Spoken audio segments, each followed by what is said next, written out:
тавре вазорати корҳои дохилӣ хабар додааст, раёсати корҳои дохилии вилояти Суғ дар шаҳри Хуҷанд ҳолати иҷорадиҳии ҳуҷраҳои истиқоматӣ барои амалҳои шаҳвониро ошкор намудааст. тибқи иттилои вазорати корҳои дохилӣ, ҷавонзани 40 сола сокини шаҳри Хуҷанд воқеъ дар маҳаллаи 32-юми шаҳри Хуҷанд аз соҳибонаш ба иҷора гирифта фаъолияти соҳибкориашро гӯё дар самти меҳмонхонадорӣ ба роҳ мондааст.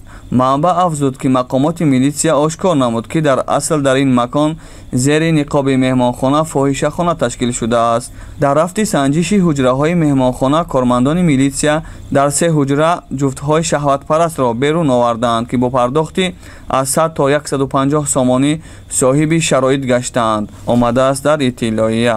таъкид шудааст, ки хизматрасонии соатбай ҳамчун услуби моилсозанда аз ҷониби соҳибкор истифода шудааст.